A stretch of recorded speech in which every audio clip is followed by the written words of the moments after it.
Hello there, welcome to Nighttime Stories. I hope you've had a wonderful day. Was it amazing or just okay? Drop a rating from 1 to 10 in the comments. Now it's time to unwind. I'm here to help you drift off into a peaceful sleep. Before you get cozy, I'd love for you to like this video and subscribe. It helps bring more bedtime stories your way. Also, let me know in the comments where you're watching from and what time it is for you. Now, take a deep breath, relax, and let's begin. The smell hit us the moment we unlocked the front door. Not strong, not overwhelming at first, just a faint, wrong undercurrent beneath the crisp scent of fresh paint and floor polish. It was subtle enough that I ignored it at first. It was an old house, a beautiful one, a steal at the price we got it for, but old houses came with quirks. Maybe it was stale air, or dust, or the way wood soaked in decades of life and never quite let it go. But as the days passed, the smell grew. It thickened. By the end of the first week, I couldn't pretend anymore. It wasn't something we were imagining. Something was rotting. At first, we blamed the basement. Sam and I had barely been down there since moving in.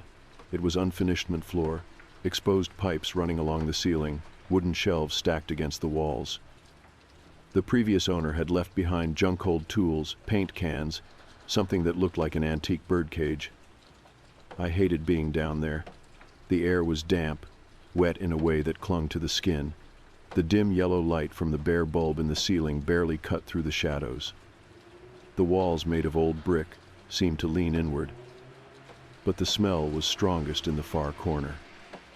Sam stood there, hands on his hips, frowning at the floor. "It's got to be something down here," he muttered. We searched everything.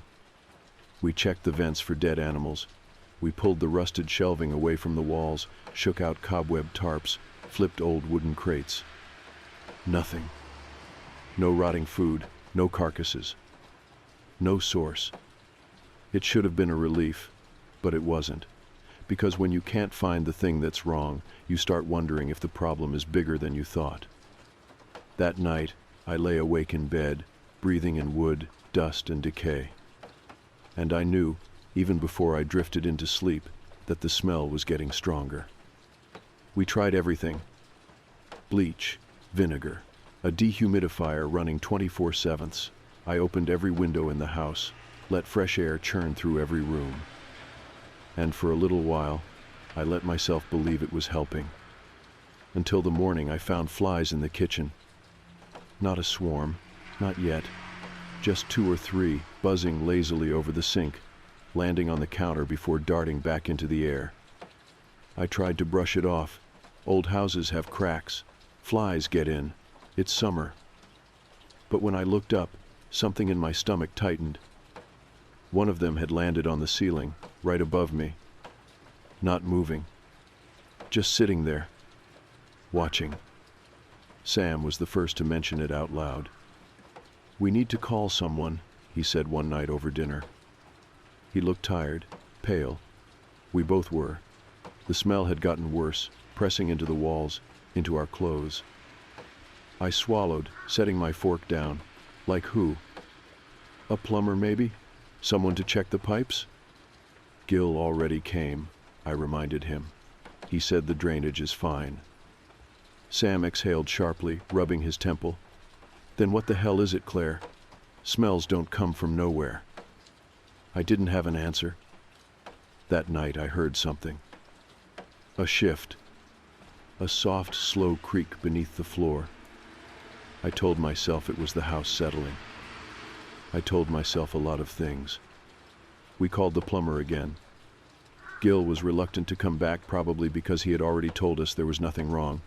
But he showed up anyway, dragging his toolbox through the kitchen, shaking his head as we led him downstairs. "I'm telling you," he muttered, "your plumbing's solid." I hovered by the doorway, my arms crossed, then explained the smell. He sniffed the air and made a face. "All right, yeah, I'll admit it's bad." We stood in silence as he knelt down, pressing his palm to the cement floor, his brow furrowed, his expression unreadable. I didn't like that. Didn't like the way his face changed. "What?" Sam asked. Gil rocked back on his heels. This concrete, he tapped his knuckles against it. Not original.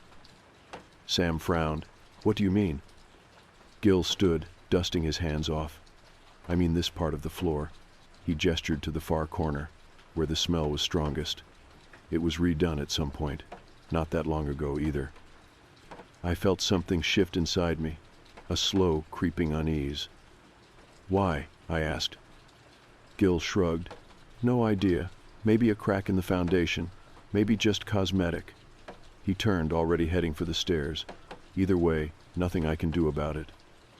And then, just before he left, he paused, scratched his jaw, said, "You ever ask the old owners?" I tried. I dug through the house records, found the name of the previous owners, a couple who had only lived here a few years before selling. I searched their names online. Nothing. No social media, no LinkedIn profiles, no trace of them anywhere. Like they had disappeared. I tried calling the number listed in the records. Disconnected. Sam watched me from the doorway. "This is getting in your head," he said quietly. I wanted to agree, wanted to believe he was right. But that night, I heard it again. A shift. A creak. A sound beneath the floor. And this time I knew. It wasn't the house settling. The smell was unbearable now. No matter how much we scrubbed, it was there, thick, deep. A thing that didn't just linger, it lived in the house. It made Sam sick. He swore it wasn't the smell, that it was just a stomach bug, but I wasn't so sure. He sat on the couch, pale, sweating, rubbing at his temples. "I need a break," he muttered, "from all this." I swallowed. Maybe we should get a hotel for a few days. He let out a breath, nodded. Yeah. We packed our bags, locked the doors behind us, left the house in silence. But as I turned to look one last time, something in the basement window moved. A flicker, a shadow. Gone too fast. I almost convinced myself I hadn't seen it. But that was the moment I knew. The smell wasn't just a smell. It was a warning.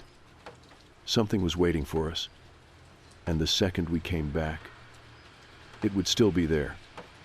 We stayed in the hotel for 3 days.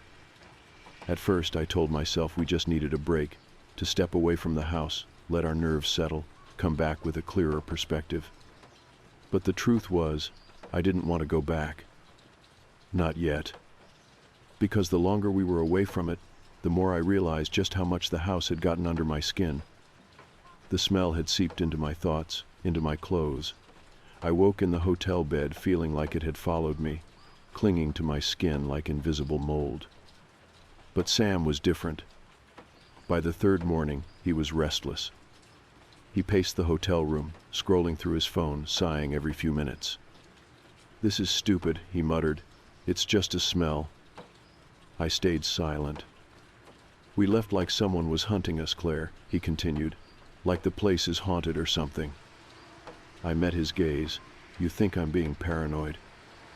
He hesitated, then carefully, "I think we should stop feeding into this." I exhaled, pressed my fingers to my temples. "Fine, let's go back."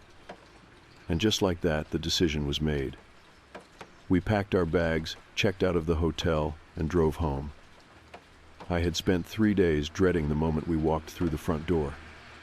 But when we did, everything was exactly the same. The windows were closed, the furniture untouched, no signs of movement, no shadows in the basement window. I almost laughed at myself. "See," I told myself, "it was nothing."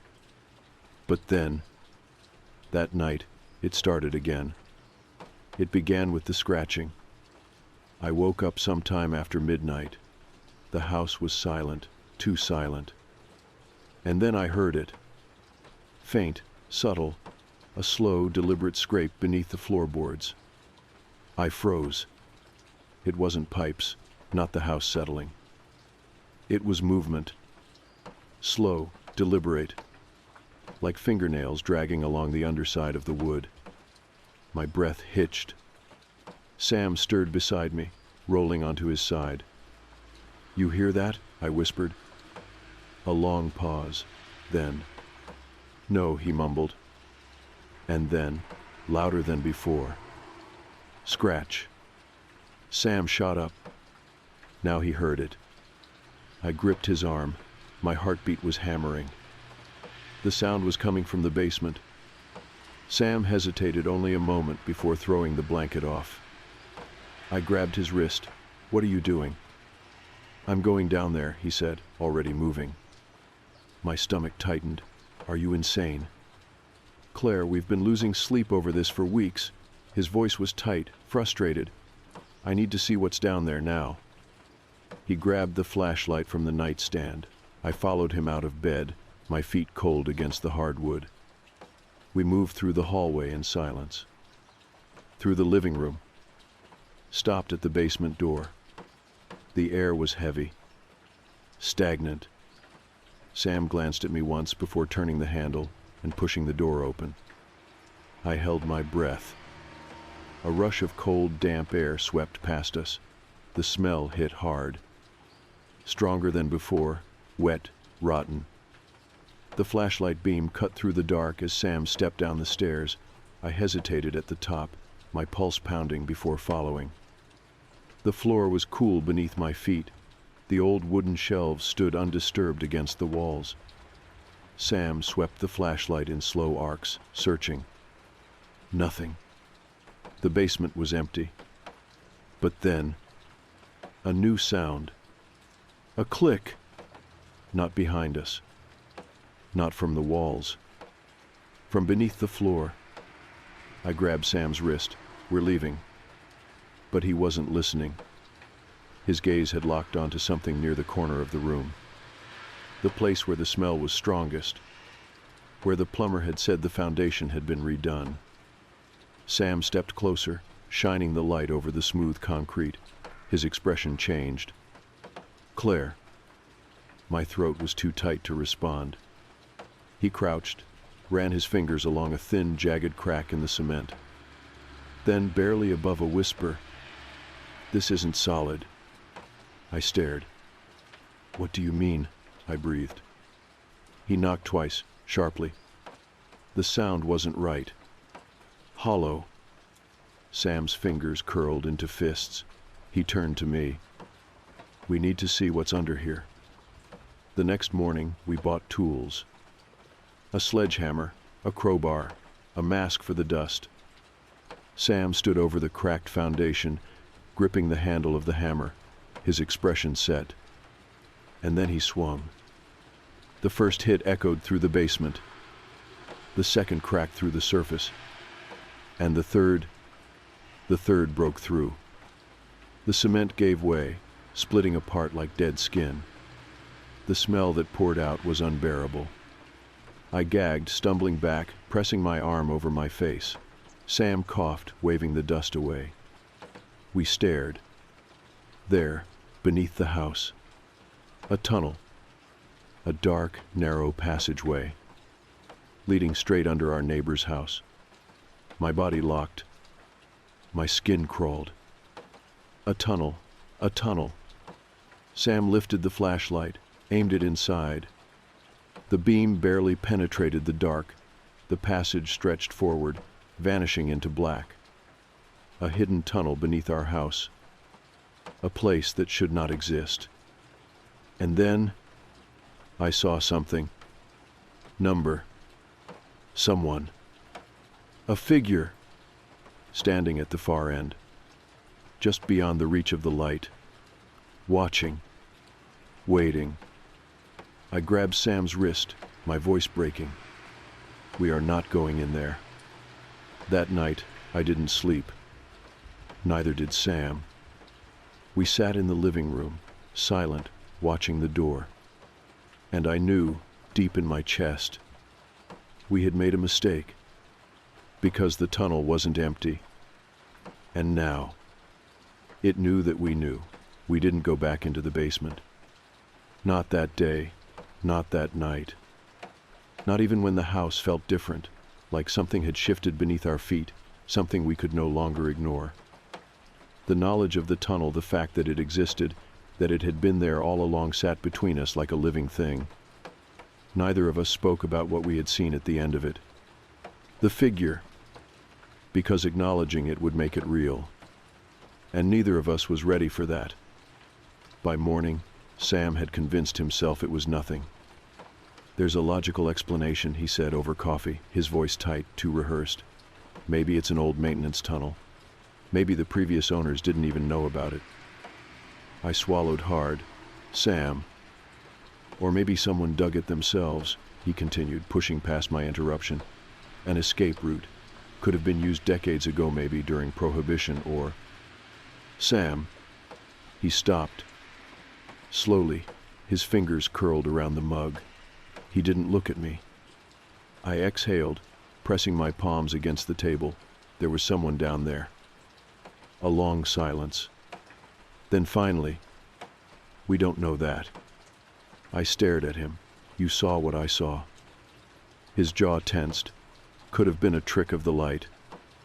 I could hear the edge of desperation in his voice, the need for something to be explainable. He was trying so hard to rationalize it. I couldn't. I wouldn't. Because deep in my gut, I knew. The tunnel wasn't just some old passageway. It was still being used. The smell hadn't gone away. Even with the tunnel open, exposed, it still clung to the walls, soaked into the air like a permanent stain. And then, the noises started. Not just scratching anymore. Something worse. The first night I woke to the sound of breathing. Not next to me. Not in the room. From beneath the floor. Slow, labored. Like someone was lying just underneath us, pressing their face against the wood, exhaling into the cracks. My chest tightened. I stayed perfectly still, listening, my pulse slamming against my ribs. It wasn't the house settling. It wasn't pipes. It was breathing. And it wasn't mine. I didn't tell Sam. Not at first. He needed to believe we were still in control, that this was fixable. But things kept happening. The food in the fridge started going missing. Not all of it, just enough. The juice carton was lighter than before. The loaf of bread had one less slice. Small things. Things that could be dismissed. But we weren't eating them. And then, the television turned on by itself. I was alone, in the kitchen. The remote sat untouched on the table. And suddenly, from the living room, a burst of static.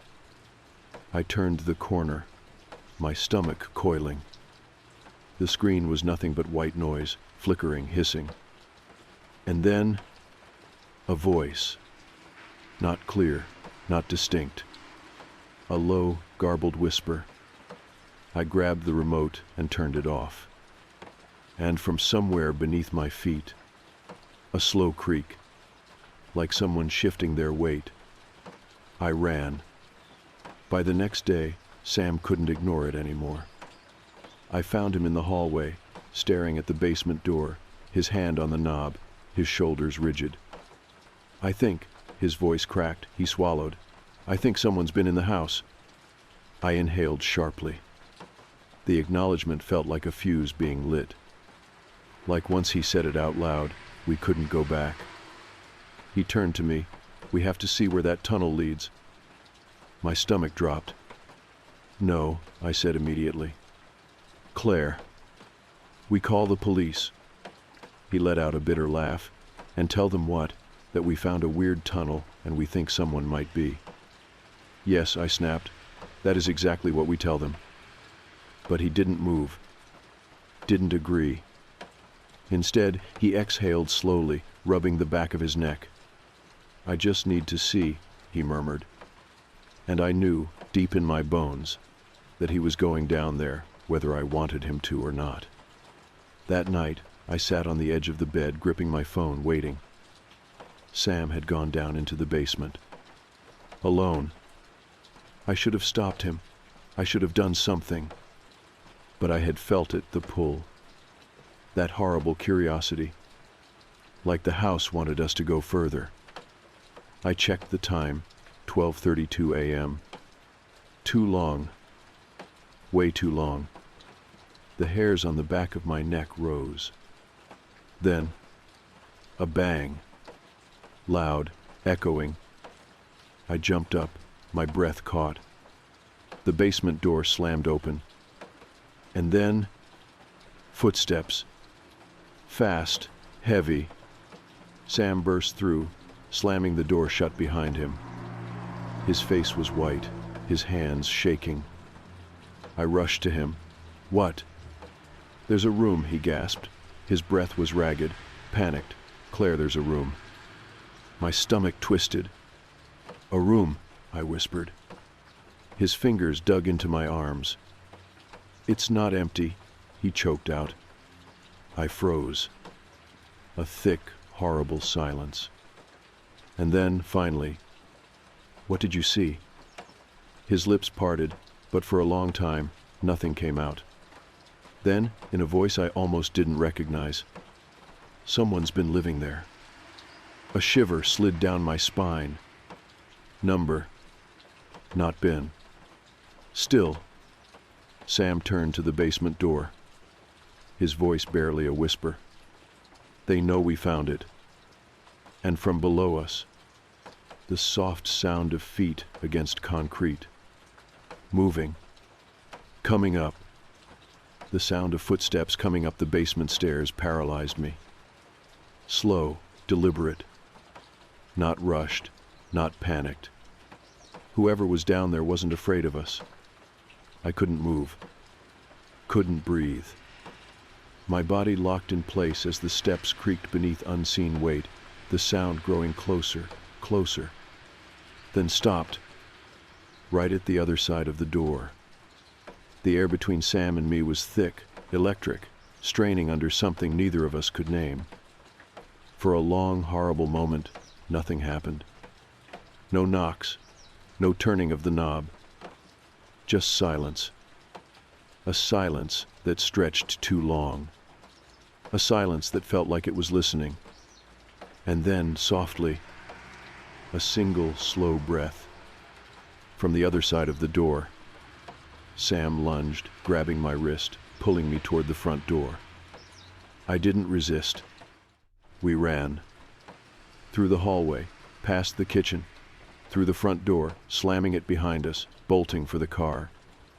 Sam fumbled with the keys, his hands shaking too hard to get the door unlocked. I turned just once toward the house.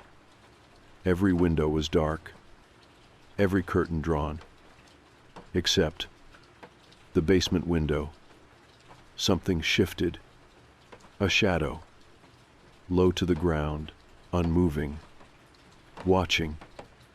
I grabbed Sam's hand and forced the key into the lock. We threw ourselves inside the car, doors locking automatically as the engine roared to life. Sam's knuckles were white on the wheel. He didn't hesitate. Didn't look back. We peeled out of the driveway, tires screeching against pavement. And as we sped down the road, something deep inside me whispered, "It's not over." The police barely took us seriously. We called from the motel we checked into that night, voices frantic, overlapping, stumbling over each other. "There's someone in our house.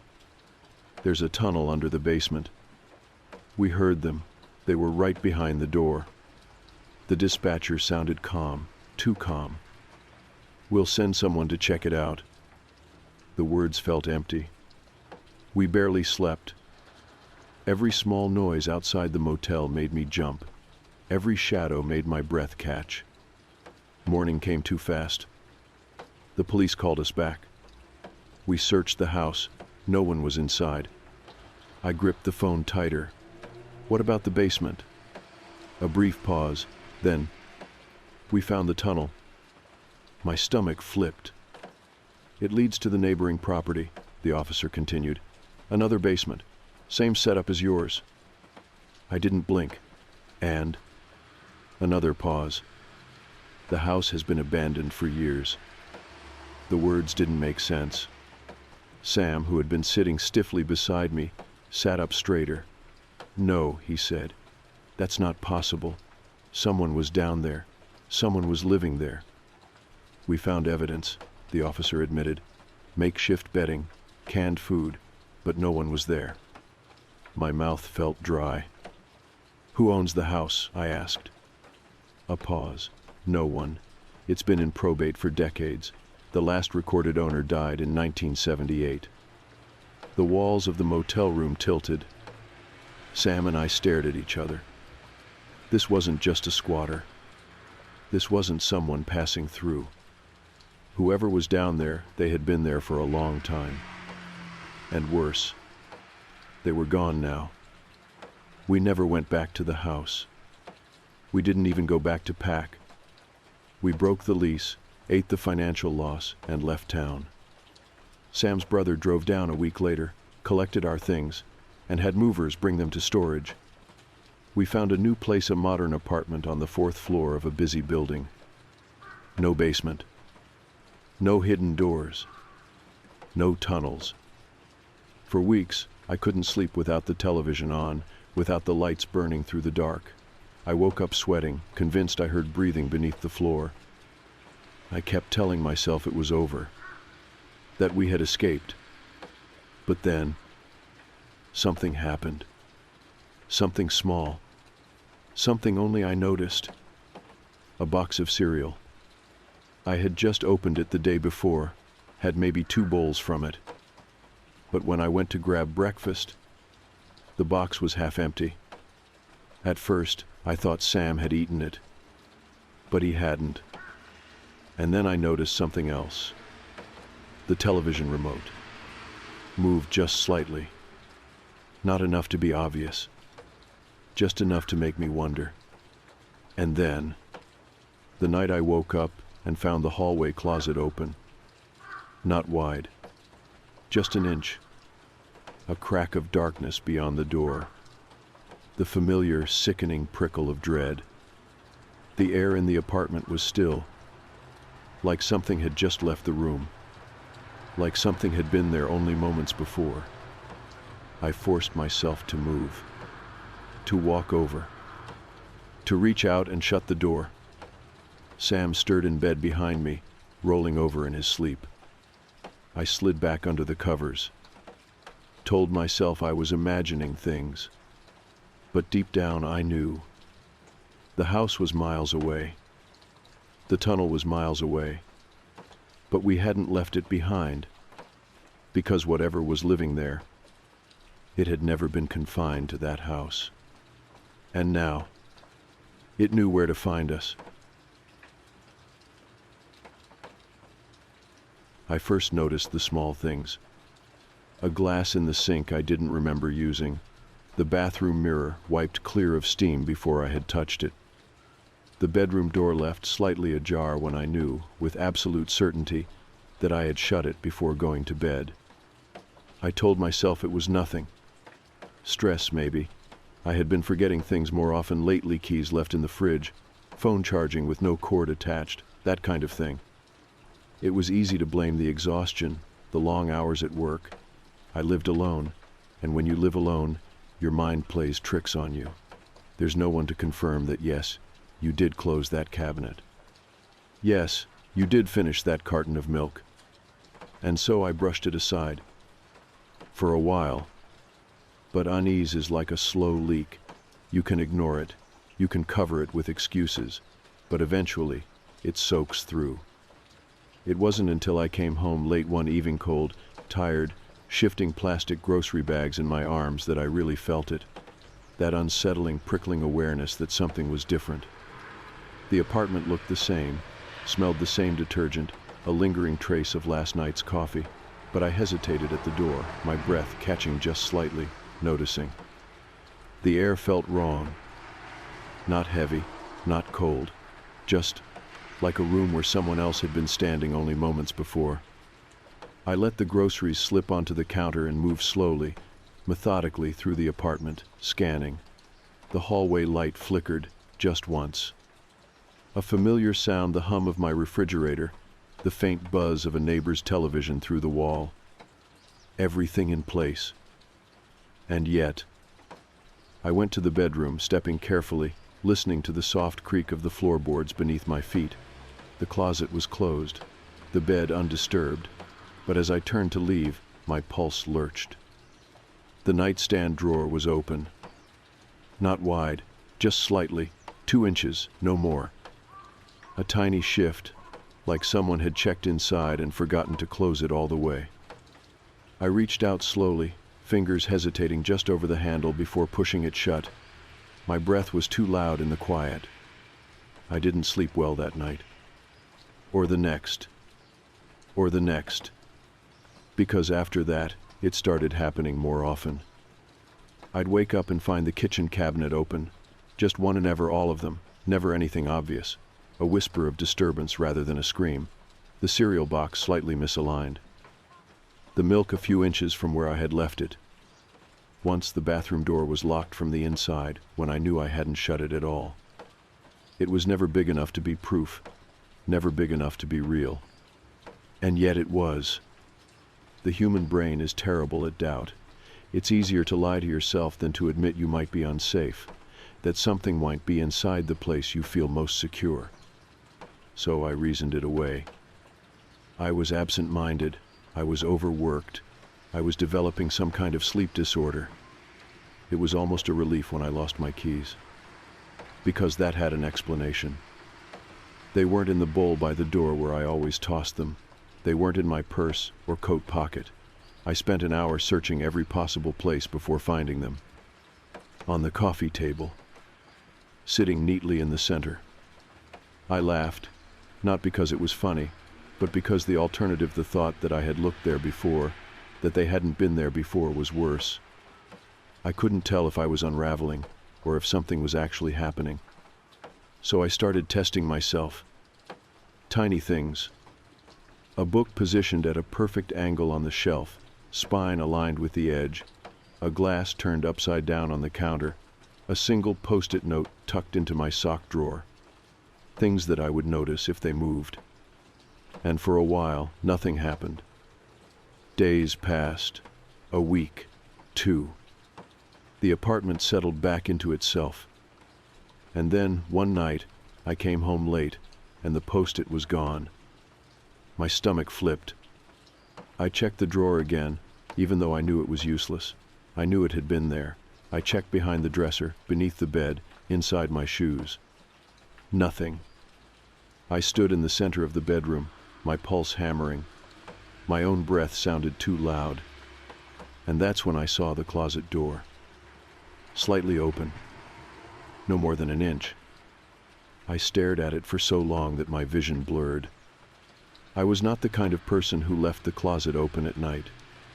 Because, like most people, I had an old childhood fear I never fully outgrew.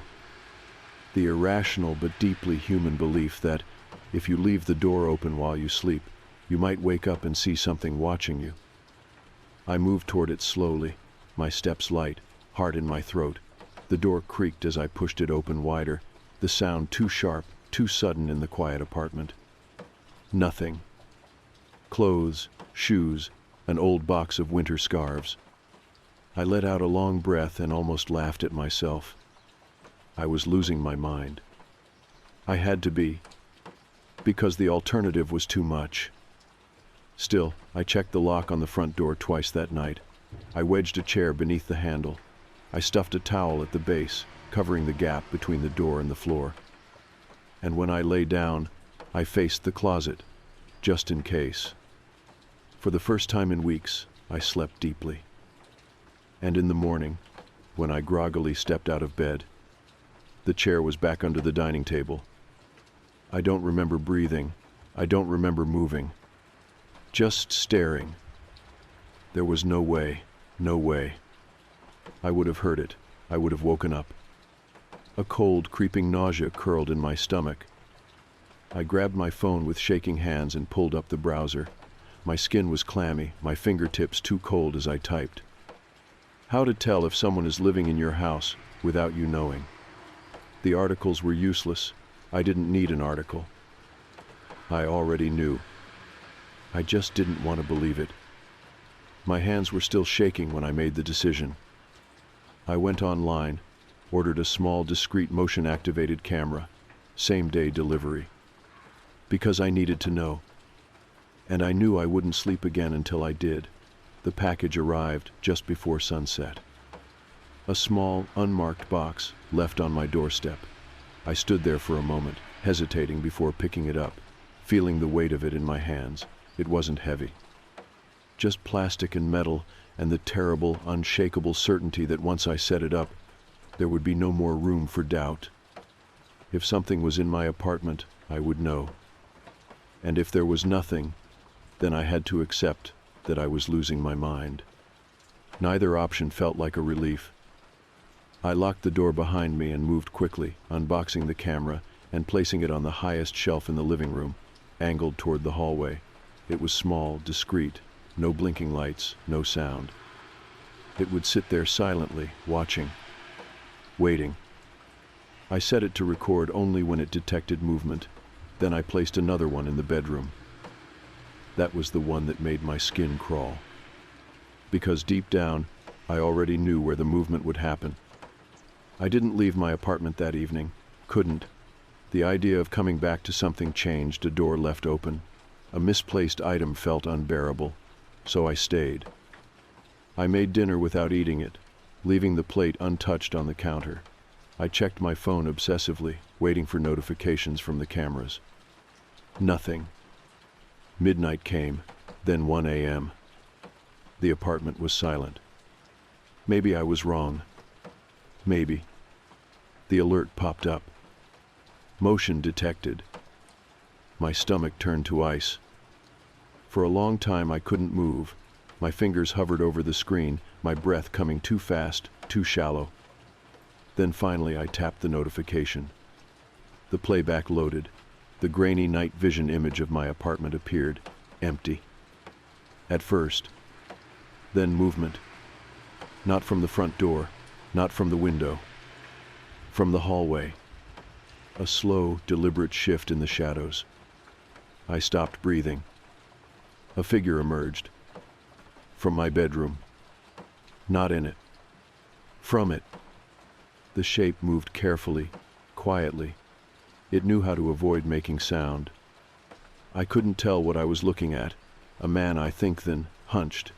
He stepped lightly, moving toward the kitchen. He reached into my fridge, pulling out something, then turned. I dropped the phone. It hit the hardwood with a sharp crack, the video still playing. The figure had turned toward the camera. Not fast, not startled. He already knew it was there. Knew I was watching. I scrambled for the phone, my hands clammy, my breath ragged. I forced myself to look at the screen again. He was smiling. A faint, tight-lipped grin. And then, he walked back into my bedroom. The video ended. I was frozen. A leaden, primal fear pressed into my chest, paralyzing me. My body screamed at me to run, but I couldn't. Because if he had walked back into my room, that meant he had never left. He was still there. Right now. I moved before I could think, shoving my feet into my shoes, grabbing my keys off the counter. My hands were shaking too hard to hold onto them properly, metal slipping between my fingers. I forced myself to stay quiet, to listen. The apartment was still. The bedroom door was still open, yawning blackness beyond it. I couldn't go in there. I couldn't. A soft creak. A shift in the dark. That was enough. I ran. Fumbled the lock, yanked the door open, and bolted down the hallway. My lungs burned, my legs unsteady beneath me. But I didn't stop running, not until I was outside, not until I was surrounded by the hum of distant traffic and the dull glow of streetlights. I didn't realize I was crying until I was halfway down the block. I called the police. It felt surreal, standing there on the sidewalk, my fingers stiff with cold, my voice shaking as I tried to explain what I had seen. I expected them not to believe me. Expected them to say I was imagining things. But they sent someone. An officer met me outside the building, his face unreadable as I told him everything: the missing food, the moved objects, the closet door, the man. He nodded, taking notes, then asked the question I had been dreading. "Do you have a recording?" I hesitated, then handed him my phone. He watched the footage. I watched him. His face didn't change much, but I saw the small shift in his posture, the way his grip on the phone tightened slightly. He believed me, or at least he believed that someone had been in my apartment. That was enough. He called for backup. I waited outside while 2 officers went in. Minutes crawled by, stretching unbearably long, my ears straining for any sound, anything to tell me what was happening inside. Finally, one of them reappeared. "There's no one there," he said. I stared at him. "That's not possible." The officer's mouth pressed into a thin line. "We searched everywhere. No sign of forced entry, no sign of anyone inside. Your bedroom closet was empty." I shook my head. "You don't understand. He was there. He was there." The other officer stepped forward. "We believe you," he said carefully, "and we'll check the security cameras for the building. But for now, is there anywhere else you can stay tonight?" I didn't answer right away, because I knew what he wasn't saying. They weren't going to find him. He had been there. He had been watching me for who knows how long, and now somehow he was gone. Maybe he had always known this moment would come. Maybe he had been waiting for it. I nodded, my voice barely above a whisper. "Yeah, I have a friend nearby." I didn't go back inside. Not that night. Not ever. The next morning I sent movers to pack my things while I stayed miles away, locked in my friend's spare bedroom, checking the cameras over and over again. Nothing. The apartment stayed empty. But even after I moved, after I changed my number, after I never spoke about it again, the feeling stayed. That weight in the air, that tiny crawling sensation at the back of my neck. Like someone was still watching. Like he was still out there. Waiting. I didn't sleep. Not after the police left. Not after I locked myself in my friend's spare bedroom. Not after I watched the footage again and again, trying to understand. They had found nothing. No sign of forced entry. No hidden crawl spaces. No one on the building's security cameras. But I had seen him. He had looked straight at the camera. He had smiled. And then, somehow, he had disappeared. I tried to convince myself it was over, that maybe he had been a squatter, someone living in the walls, slipping through maintenance tunnels. Maybe the police showing up had scared him off for good. But fear doesn't listen to logic. Fear sits in your bones. It breathes against the back of your neck when no one is there. Fear whispers, "What if he isn't gone?" I told myself I would never go back to that apartment. I meant it. Until 3 days later, my phone buzzed with a notification from the camera. Motion detected. I froze. The apartment was supposed to be empty. The police had locked it up. The landlord was arranging new tenants. But I had forgotten to turn the cameras off. And now something was moving inside. For a long time I just stared at the screen. My body screamed, "Don't look." But I looked. The video loaded. And I saw him. Not hiding. Not creeping. Standing dead center in my living room. Waiting. For me. I couldn't breathe. He hadn't left. Hadn't run. He was still there. And he was holding something. I squinted at the grainy image, pulse slamming in my throat. It was a piece of paper. Number. Not paper. A photograph. He turned it toward the camera, let it fill the frame. I knew what it was before I even saw it clearly. A picture of me. Sleeping. In my bed. I dropped the phone. My stomach clenched so hard I thought I might be sick. He had been there. Not once, not twice. For weeks. Watching me sleep. My hands shook as I grabbed my friend's car keys off the table. I didn't think, didn't hesitate. I just drove. I wasn't brave, I wasn't strong, but I had to see, I had to know. By the time I pulled up outside the apartment, my fingers were numb against the steering wheel. The building looked normal, no one outside, the windows dark. I stepped out of the car. The lock on the front door had been broken from the inside. I swallowed hard. The apartment door was cracked open, a sliver of black beyond it. I shouldn't have gone in, but I did. The air was thick, stale, like the place had been waiting for me. I stepped inside, my pulse hammering against my ribs. The living room was wrong. Not ransacked, not looted. Just empty. Too empty. Like someone had erased every trace of my existence. The furniture was there, but my things were gone. No books, no clothes, no photos. The apartment wasn't mine anymore. I moved to the bedroom, my breath coming in short bursts. And that's when I saw it. The closet door. Wide open. I should have left. I should have turned and run. But something pulled me forward. Inside the closet, the back wall looked off. Slightly ajar. A hidden door. I reached out, fingers grazing the edge, and it swung inward. Behind it, a crawl space. Cramped, dark, lined with photographs. Of me. Walking to work, cooking in my kitchen, sleeping. Some dated weeks back, others months. My knees nearly buckled. Then I saw the bedding, the pile of clothes, the rotting food containers. He had been living there, in my walls. The air was too tight, too thin. My head spun. I turned back toward the bedroom and saw the footprints. Wet, fresh footprints, leading from the crawl space, leading toward me. I ran. I didn't stop, didn't breathe.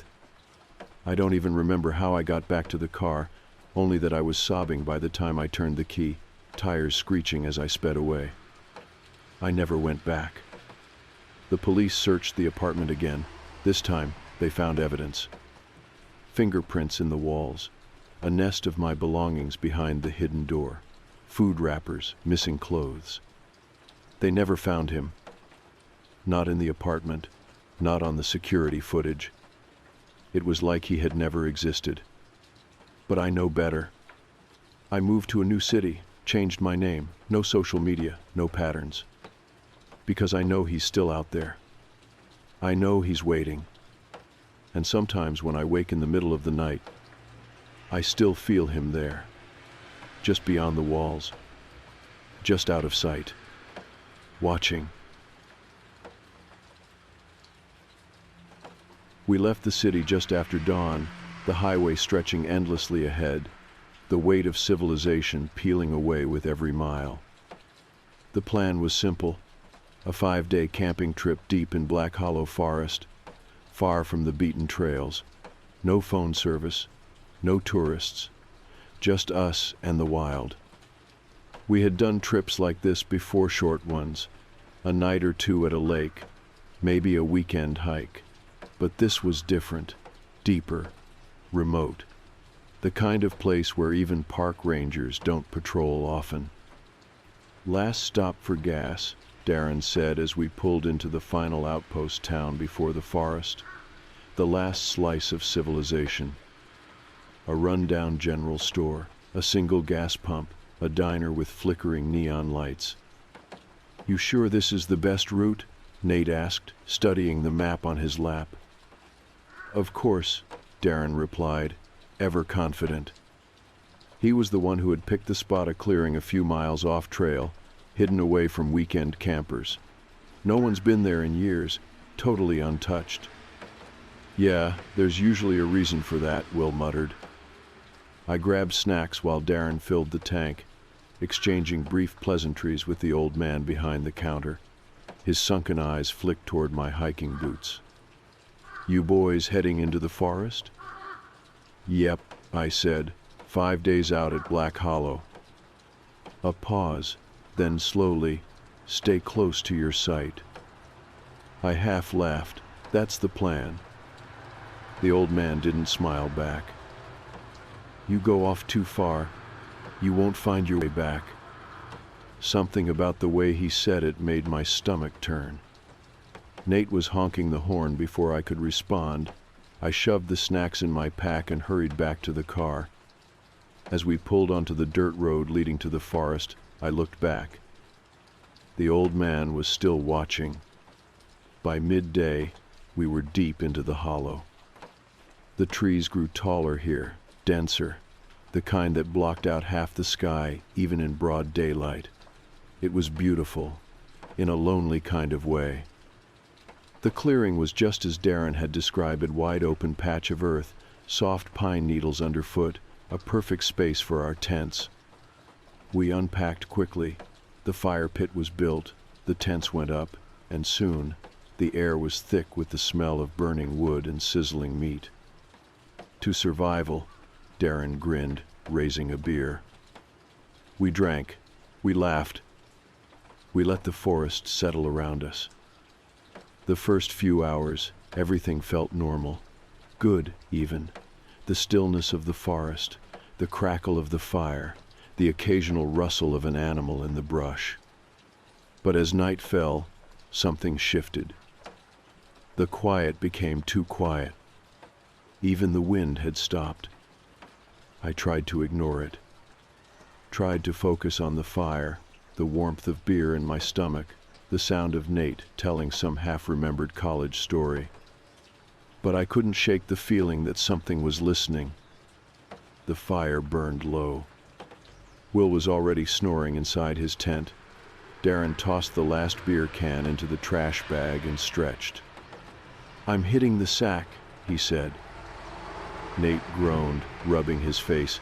Yeah, me too. I hesitated. I'll stay up a bit.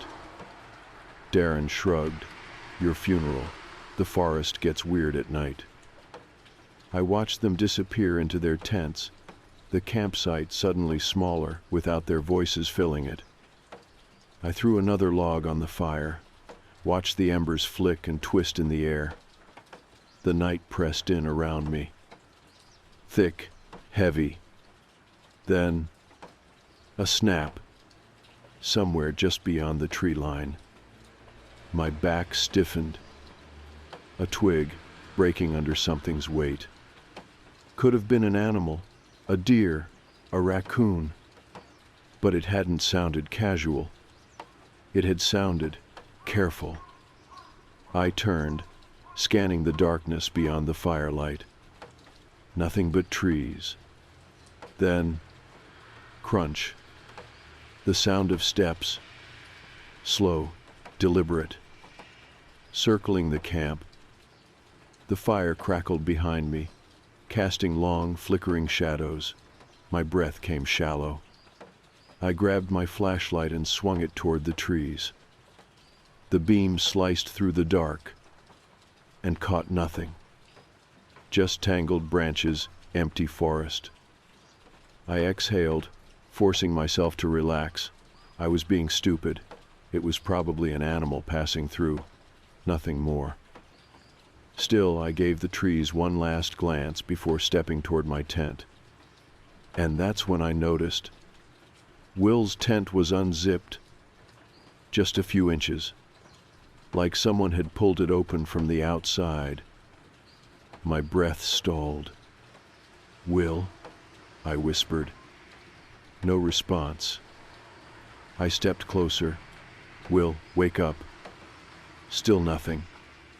I crouched, reaching for the tent flap.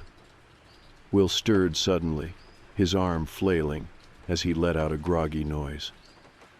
I yelped, stumbling back. He blinked blearily at me. The hell, man? I swallowed hard. Did you unzip your tent? He frowned. Number. I pointed. It's open. Will leaned up, looking at the unzipped flap. His expression shifted. His mouth snapped shut. The noise came again. Crunch. Steps. Will's eyes flicked toward the trees. Slowly, he reached for his flashlight. We both turned, breath held, and shined the light into the woods. The trees stood still. The night stretched empty. Nothing there. No movement. No wind. Nothing. Will let out a nervous chuckle. Jesus, man, you freaked me out. I forced a laugh, but it came out wrong. Something still felt off. Will zipped up his tent fully this time. Get some sleep. I nodded, but as I climbed into my own tent, zipped it shut tight, I couldn't shake the feeling that something was still out there. Watching. Waiting. Just beyond the trees. Listening. I didn't sleep. Not really. I lay there for hours, my back pressed against the thin fabric of the tent, my ears straining for any sound beyond the steady rhythm of Will's snoring. The forest was too silent. It wasn't natural. I grew up camping. I knew the sounds that should have been there: owls, crickets, the occasional distant rustle of an animal moving through the brush, the kind of white noise that made the woods feel alive. But there was nothing. Just the slow, steady thudding of my heartbeat in my ears. I closed my eyes. Tried to convince myself I was imagining it. Tried to convince myself that I wasn't waiting for the noise to come back. I don't know when I drifted off, but when I woke up, something was wrong. At first, I couldn't tell what. The tent was still zipped, my sleeping bag still wrapped tightly around me. Then I realized. The fire was out. The glow of embers, the last crackling remnants that should have lasted until dawn, completely gone. Someone had put it out. I sat up, my breath hitched. The air inside the tent felt thick, heavy. Something had changed. Then, rustling. Soft, slow. From just outside my tent, I went completely still. It was close. Closer than before. No more crunching footsteps in the distance. No more snapping twigs at the tree line. Right outside. I held my breath. Listened. The sound was wrong. Not footsteps, not an animal. Like fingertips brushing against fabric. Against my tent. A slow, dragging touch across the nylon. My blood went cold. I wanted to move. I wanted to scream. But I just sat there, paralyzed. The hand or whatever it waist-railed along the side of the tent. Then stopped. The silence that followed was worse. I counted the second in my head. 5, 10, 15. Nothing.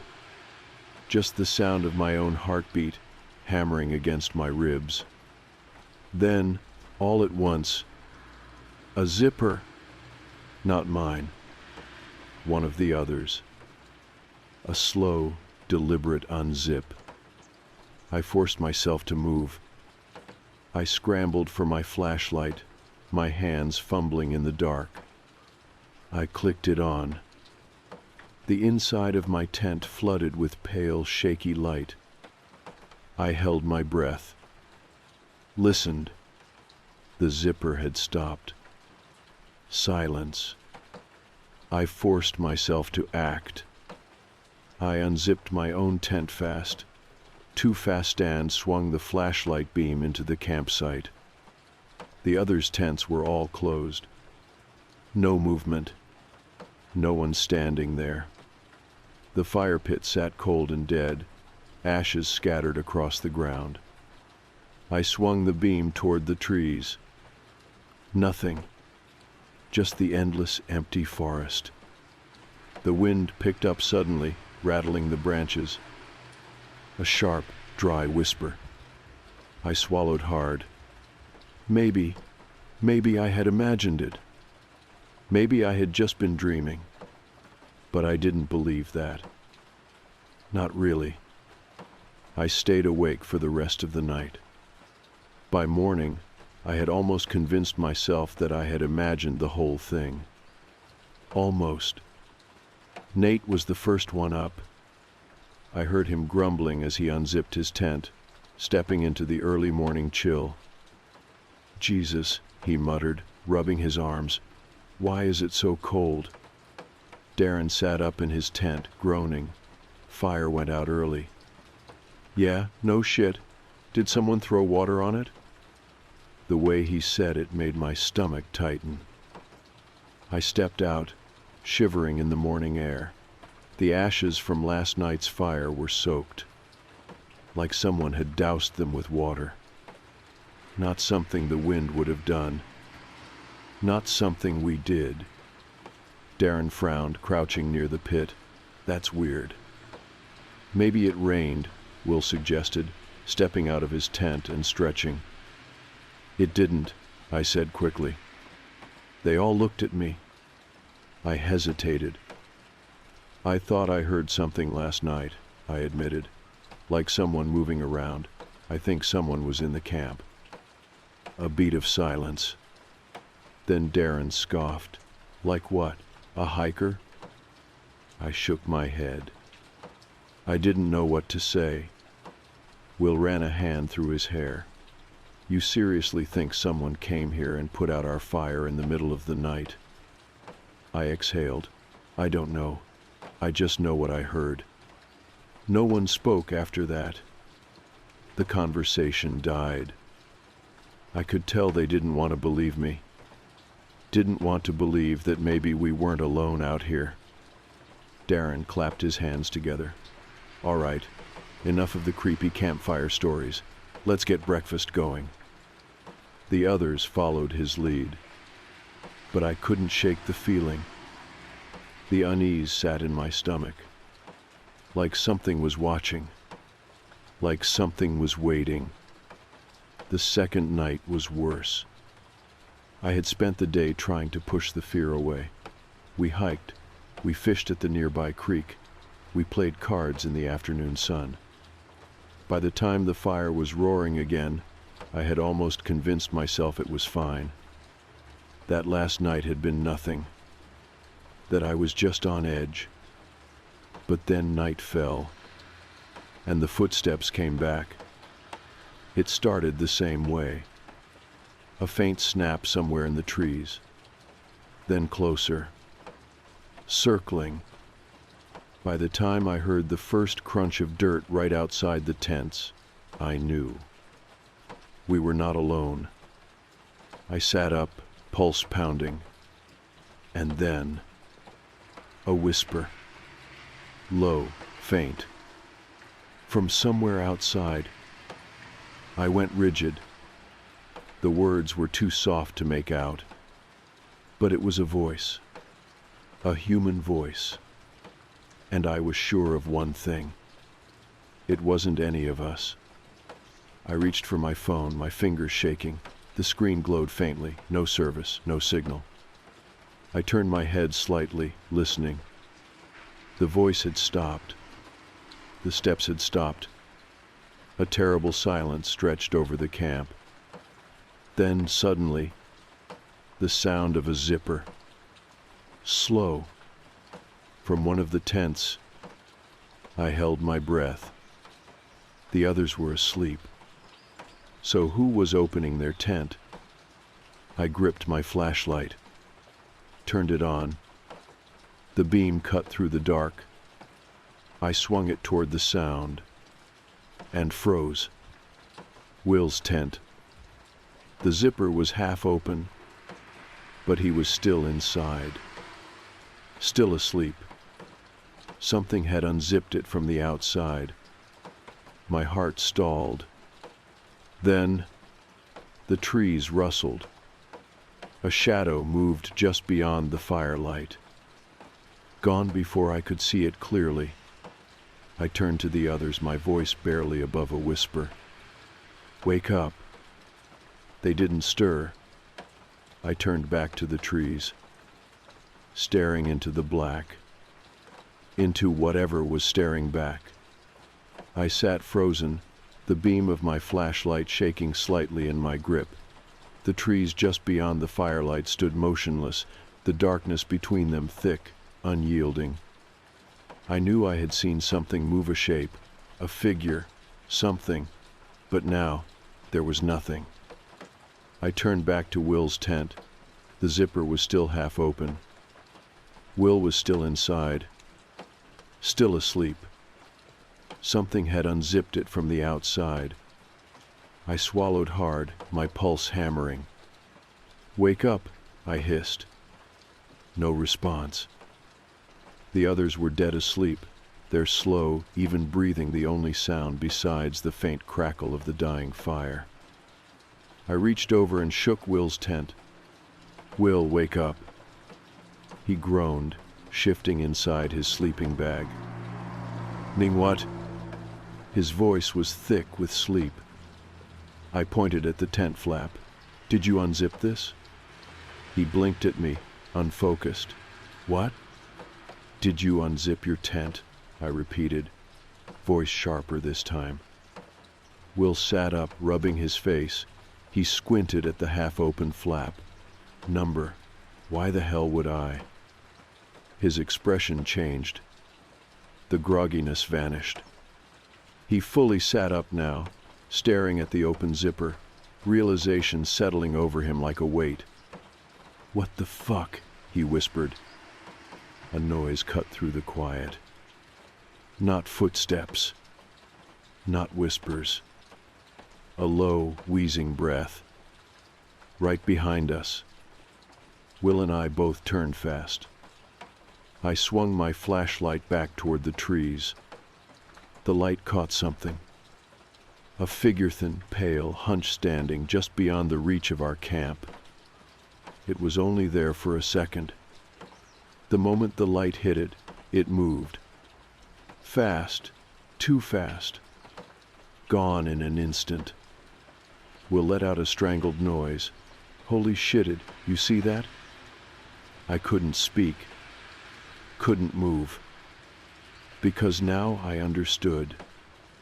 Whatever's out here with us wasn't just watching anymore.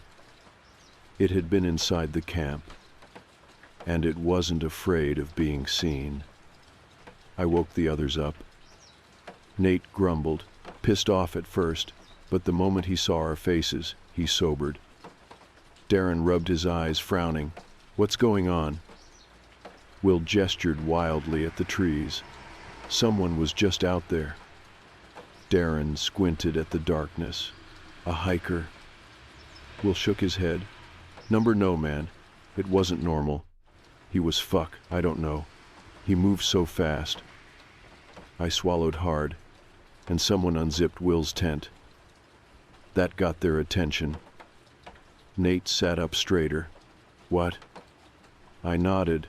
I heard something, and when I looked, his tent was open. Silence. Then Darren exhaled sharply. Okay, let's not panic." Will scoffed. "Not panic? Dude, I saw someone standing right over there." Darren raised a hand. "I'm not saying nothing happened. I'm saying we need to be smart." He looked at me. "You're sure it wasn't just an animal?"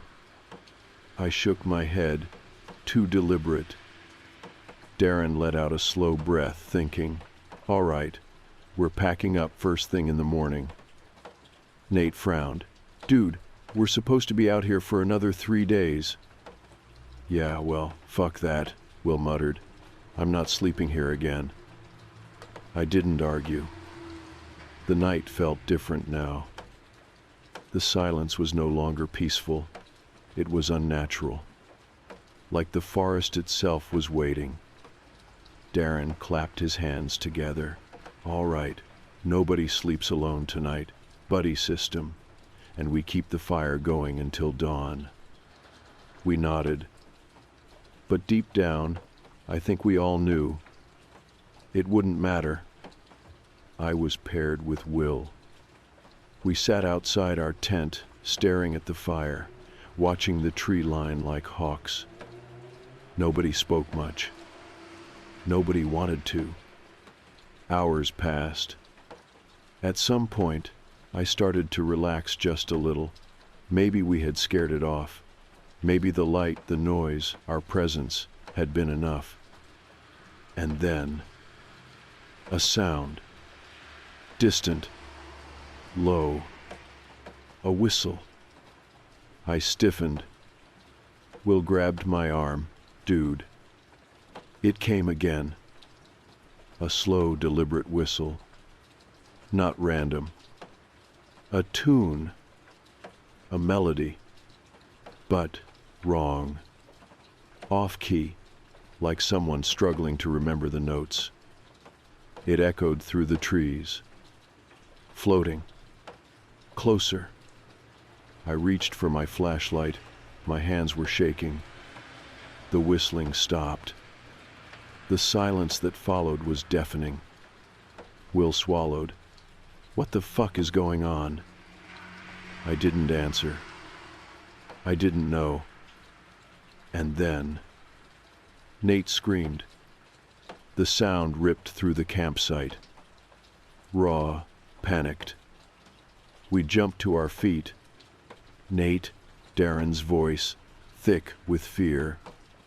Another scream. Coming from his tent. We ran.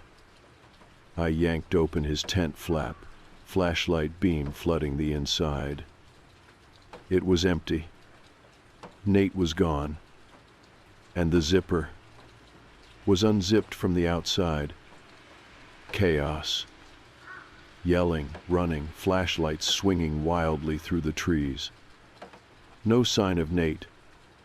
No sound of movement. It was like he had been plucked out of existence. Darren was losing it.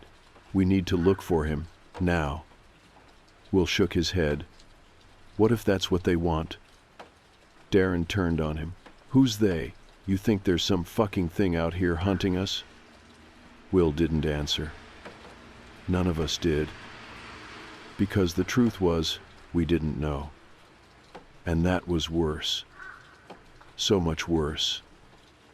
Darren pulled out his phone. I'm calling for help. There's no service, I reminded him. He ignored me, dialing anyway. Holding the screen up, waiting.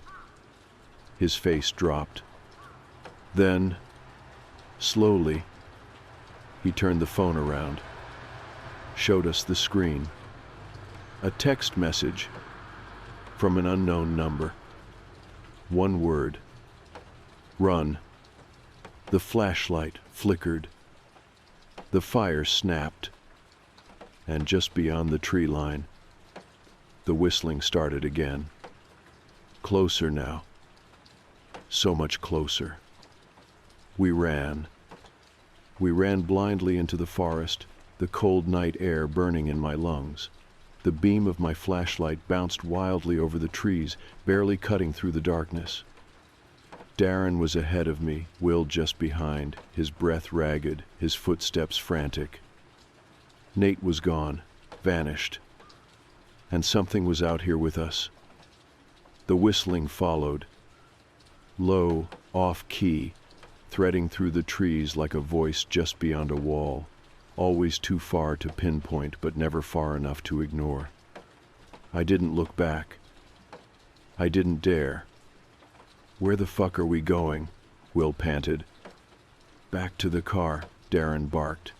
His voice was raw, almost shaking. He was scared. We all were. I tried to think. The car was miles away, parked at the base of the trail. The path was barely marked, and in our panic, We had bolted in a random direction. "We're off trail," I gasped. "We need to." A sound cut through the trees. A scream. Short, guttural. "Nate." I skidded to a stop. Will grabbed my arm. "No, don't." I stared into the dark, my stomach twisting. My body screamed, "Go back. Help him." But deep down I knew. That wasn't a scream for help. It was a scream of something ending. Darren turned back, eyes wide. "We have to." The whistling stopped. And that was worse. So much worse.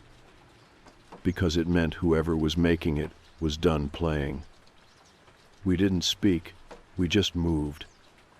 Faster, harder, barely avoiding tree roots and low branches. My legs burned, my chest ached, but I didn't stop. Not until we saw the clearing. Not until we saw the tents.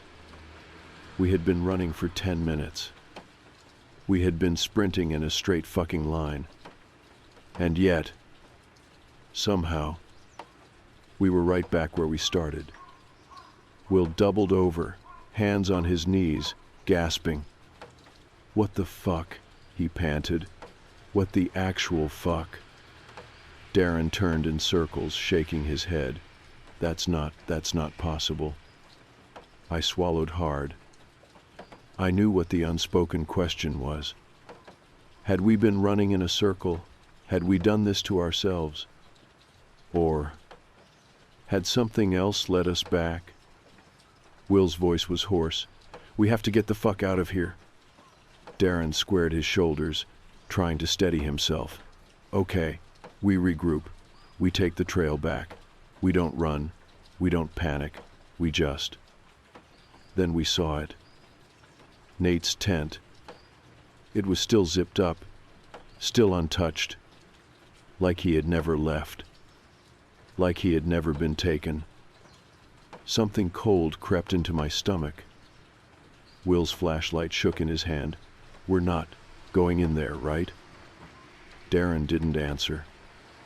None of us did, because we already knew the answer. We had to. Darren moved first, his jaw clenched, his breath shallow. He unzipped the tent in one fast motion, stepping back like he expected something to lunge out. Nothing did. But what was inside was worse. Nate's backpack, his sleeping bag neatly laid out. His phone resting on top. Will reached for it, but I grabbed his wrist. Wait. Something felt wrong.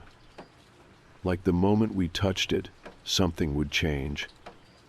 I exhaled sharply. "Turn on your camera first." Will swallowed, nodded. He pulled out his phone, started recording, and with his free hand, reached for Nate's. The screen was still on. A video. A recording from last night. He hit play. The footage was dark, grainy. Nate's voice muttered something about the cold, complaining about the trip. His hand moved, adjusting the phone's angle.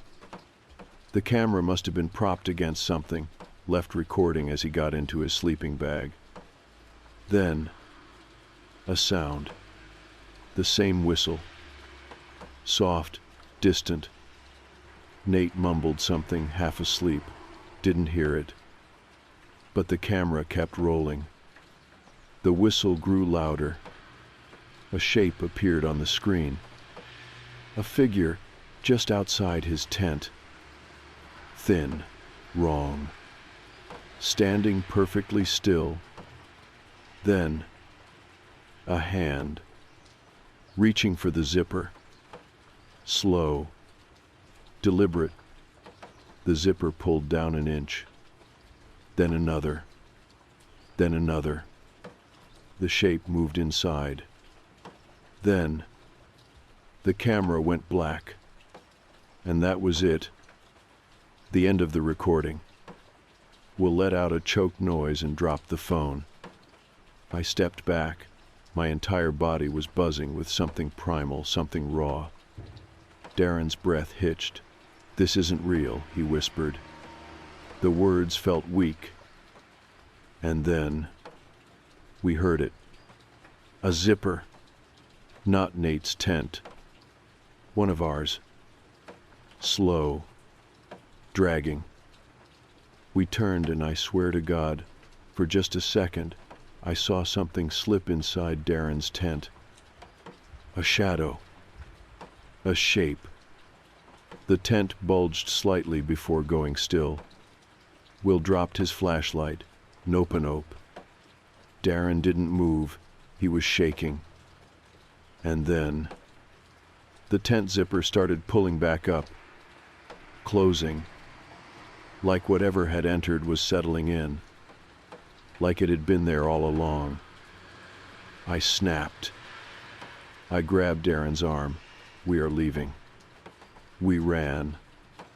Didn't pack, didn't look back. Just grabbed the car keys and sprinted for the trail. The wind howled through the trees, the shadows pressing in. The whistling returned. Not behind us. Not ahead. All around. Like the whole forest was humming with it. Then we hit the car. And I swear, just before I yanked the door open, I felt something behind me. So close, it could have breathed on my neck. I jumped inside, slammed the door shut. Darren hit the ignition. The car rumbled to life. Will was already screaming, "Go, go, go." We tore down the dirt road, the headlights carving through the blackness. The campsite disappeared behind us. The forest swallowed itself whole. And as we hit the highway, as the trees finally fell away, as civilization welcomed us back with open arms, I realized something that made my stomach drop. Nate's phone. We had left it behind. And on that phone, on that fucking video, was proof. Proof that we hadn't imagined it. Proof that someone or something had been with us in the woods. And now they knew our faces. Now they knew our names. Now they knew exactly where to find us. None of us spoke on the drive back. The car tore down the road at full speed, the dirt path turning into pavement, then pavement into the empty highway. The radio stayed off, the only sound the engine groaning beneath Darren's grip on the wheel. I kept my eyes locked on the rearview mirror. I don't know what I expected to see. A shadow standing at the edge of the tree line. A figure chasing after us on all fours. I couldn't shake the feeling that we had barely escaped. That we weren't supposed to. Darren kept one hand clenched tight around the wheel, the other gripping his knee. His knuckles were white. What the fuck was that? No one answered. Will was in the back seat, hunched over, staring at the floor like if he looked up, the world would swallow him whole. "We should call the police," I said, my voice rough. Darren let out a sharp laugh, one that had no humor in it. "And say what? That our friend disappeared, and we left his ass in the woods." Will exhaled slowly. "Nate's dead." The words stuck. No one disagreed. It felt wrong to say it, but we all knew. Knew the second we heard that scream. Knew the second we saw that thing outside his tent. Nate wasn't coming back. I leaned forward, rubbing my hands over my face. My skin was cold, my fingers numb. "We need to go back for his phone," I said finally. Darren's hands tightened on the wheel. "Are you fucking insane?" "That video," I swallowed. "It's proof. It shows something was there." Will shook his head. "I'm never going back in those woods." Darren glanced at me in the mirror. "You really want to go back and play hero? Walk back into that fucking place and look for a phone?" I didn't answer. Because no, I didn't. But I also knew that whatever was out there had let us go. For now.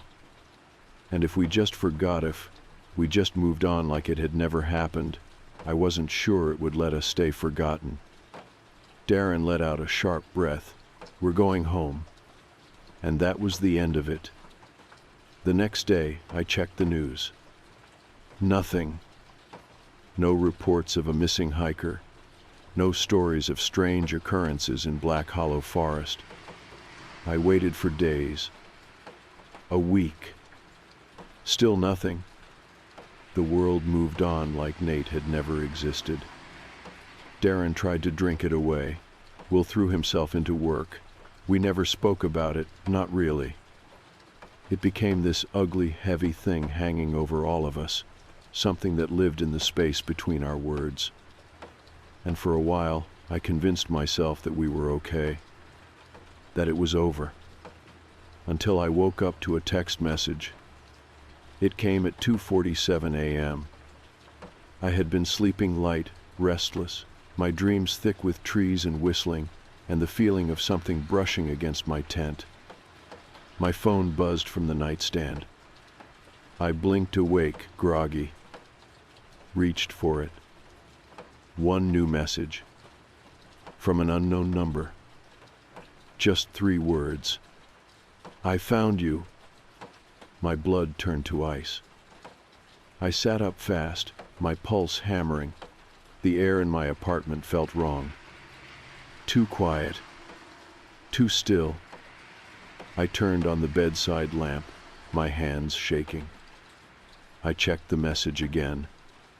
My breath came in short, uneven bursts. The number was blocked. I tried calling back. Nothing. Then, another text. A photo. My stomach dropped. I clicked it open with stiff fingers. The image loaded slowly. It was grainy. Dark. But I knew what I was looking at. My apartment building. The photo had been taken from outside. From the street. From directly below my window. I dropped the phone like it had burned me. My ears buzzed. My hands clenched into fists. My breath coming too fast, too shallow. This wasn't real. It couldn't be real. Another buzz. One more message. It's okay. I'm already inside. I jumped out of bed. Heart slamming, panic taking over. I grabbed my phone, my vision blurring as I scrolled to Will's number. He picked up on the first ring. Dude, he breathed. You got the text too. My stomach flipped. You got one? Just now. His voice was thin, shaking. The same picture, same words. Darren's voice broke in from the background. He was on speaker. Me too. The weight of it hit me all at once. This wasn't random. It wasn't just me. We had brought something back. I grabbed a jacket, shoved my feet into my shoes. We need to get out of our apartments, right now.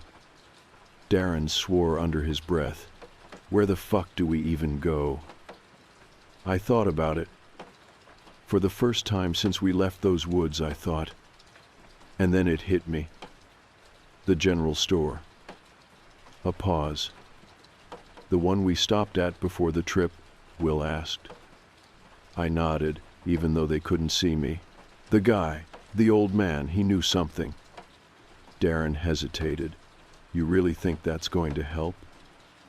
I clenched my jaw. I don't know. I swallowed, but I don't think we have a choice.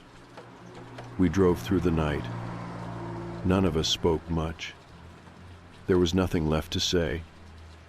By the time we pulled into the gas station, the sky was just beginning to turn gray. The same neon diner sign flickered in the window, casting sharp red light onto the pavement. The old man was sitting behind the counter, just like before. His eyes landed on us the moment we walked in. He didn't look surprised, didn't look confused, just tired, like he had seen this before, like he already knew. Darren was the first to speak. "We need your help." The old man sighed. Then, slowly, he stood. "I told you, boys," he muttered. His voice was hoarse, heavy. "You should have stayed close to your site. We never should have gone into that forest. We never should have stayed after the first night. And we never should have run. Because now it knows us. Now it follows. And we have no idea how to make it stop."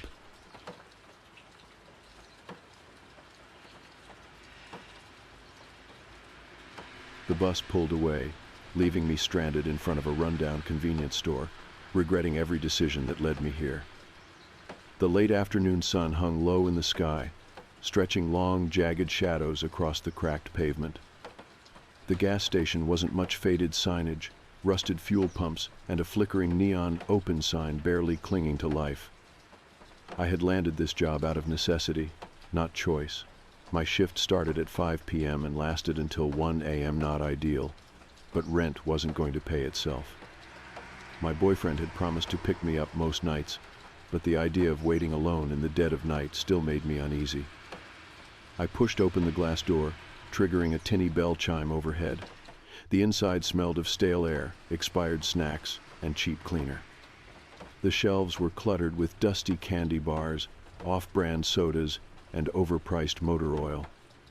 Behind the counter stood the angriest-looking man I had ever seen. He hunched over the register, scowling at the screen like he was one wrong beep away from smashing it to pieces. A crooked name tag on his shirt read, "Carl, Manager." I approached cautiously. "Hey, You're Aaron?" He barely glanced up. "Yeah." Carl grunted, jerking his thumb toward the back. "Lockers are behind the stockroom. Use Mason's." I hesitated. "I'm sharing?" "Nah, he's gone. Let's just say he was slow in the head, kept screwing up orders, mumbling nonsense all the time. We thought he was going to be a cheap hire, but he cost us more than he was worth. Useless." I clenched my jaw but nodded. "All right." Before I could walk away, the bell jingled again. A man in a faded trucker cap and flannel jacket stepped inside, balancing 2 small packages. He turned toward me, offering a friendly smile. "You must be the new hire," he said in a light southern drawl. I returned the smile, relieved to see at least one decent person here. "Yeah, I just started." "Good to meet you." He set the packages down on the counter and extended a hand. "I'm Tim. Do deliveries here a few times a day, but most of the time it's just you and Carl." He glanced at the manager, then back at me, lowering his voice. "Bless your heart," he muttered with pity, then left. Carl ignored him completely. I forced a tight-lipped smile and headed to the back. The locker room was cramped and stale, barely more than a glorified storage closet. 2 lockers sat against the wall labeled Tim and the other Mason. I pulled open Mason's locker, ready to toss my coat inside. And that's when I saw it. A small, battered notebook wedged into the back corner. Its cover was worn, edges curled, pages yellowed from use. I flipped through it absent-mindedly. Most of the pages were filled with doodle stick figures, swirling patterns, tiny animals. But the very first page was different. A grid, boxes and lines drawn with heavy strokes. It almost looked like a map. I squinted, recognizing the layout. It was the store. Each aisle was marked out in neat rows, the break room, the stock room, the locker room, all there. But there was something extra. An additional room, shaded in, attached to the locker room. I frowned. That wasn't right. The gas station had 3 back rooms. There wasn't a 4th. I glanced up, staring at the wall across from me. A filing cabinet stood against it, covered in old paperwork and stacked cardboard boxes. Curious, I nudged it forward. Just a solid wall. Then I heard footsteps. Approaching the locker room. I quickly shoved the cabinet back into place and turned as Carl stepped into the doorway. He leaned against the frame, eyes scanning the room before settling on me. "Your boyfriend's here," he muttered. I forced a nod. "Right, thanks." Carl didn't move as I walked past him. I could feel his gaze following me the entire way out. For the next week, something about that filing cabinet nagged at me. I never moved it again, but every time I walked into the locker room, my eyes drifted toward it. I told myself it was nothing, until I noticed something about Tim. Most days he brought deliveries straight to the stockroom. That made sense. But every few nights, he'd take large boxes into the locker room. He always came out empty-handed, and whenever I checked after he left, the packages were nowhere to be found. One evening, I saw him carrying another mystery box toward the back. "Hey, Tim," I called casually. He stopped mid-step, forcing a smile. "Evenin'. What's in the boxes?" His expression didn't falter, but I caught the slight shift in his stance. "Just extra inventory." He turned, taking the package toward the stockroom instead. But when I left that night, I saw him again. This time he was walking toward the locker room with the same box. That night, I moved the cabinet again. The wall wasn't just a wall. A faint square outline was carved into the floor. At one end of the square, a keyhole. My heart pounded as I pressed my foot against it. The square shifted. It wasn't just a marking. It was a trapdoor. Footsteps echoed from the store. I shoved the cabinet back into place. Carl stood near the register watching me. "Slow night?" His voice was flat. I nodded, swallowing hard. "Yeah." His eyes lingered on me for too long. I turned back to the counter, forcing myself to act normal. A few days later, my boyfriend pulled up to take me home. As I climbed into the car, I saw Tim unloading a large package from his van. For some reason, I couldn't look away. Then I saw inside the van stacks of sealed boxes, a clipboard sitting on top. I stepped closer. Liver X10, heart X6, kidneys 212. The realization hit me like a freight train. Tim looked up. Our eyes met. His face twisted from surprise to pure, unfiltered rage. He dropped the package and sprinted toward me. I ran faster, jumped into the car. "Drive, now." The police found the hidden basement beneath the locker room. Carl and Tim were arrested. The gas station was a front for organ trafficking. But the worst part? Mason, the disabled man who once worked here, he was arrested too. Not because he was innocent, because he had been caught stealing from their supply and eating them. I moved into this apartment 6 months ago, and for the most part it's been quiet. It's a small building, only 6 units in total, and most of the tenants keep to themselves. That's part of what drew me here. No loud parties, no crowded hallways, no unnecessary interactions. The layout is simple. 3 floors, 2 units per level. I live on the 2nd floor, apartment 2B, and the unit next to mine 2A has been vacant since I moved in. I know because I asked the landlord when I signed the lease. He mentioned it offhand, saying the last tenant moved out suddenly and he hadn't gotten around to renting it again. I didn't think much of it at the time. Then I started hearing the screams. It started a few weeks ago. At first I thought I had imagined it. I was up late working on my laptop with my headphones in when I heard something faint. I pulled out my earbuds and listened. A voice, muffled but unmistakable. A woman, crying. I sat there for a moment, waiting to hear more. It was so distant, so quiet, that I thought maybe it was just someone on the street. But then it happened again, closer this time. It was coming from 2A, the vacant apartment. I stood up, pressing my ear to the wall that separated my unit from the one next door. The sobbing was clearer now, soft, broken, raw. And then, all at once, it stopped. I waited, held my breath, listened for movement. Nothing. I told myself I was imagining things, that old buildings make weird noises, that maybe I had been hearing something from another floor, another unit, another explanation, that didn't involve someone crying in an empty apartment. That worked for one night.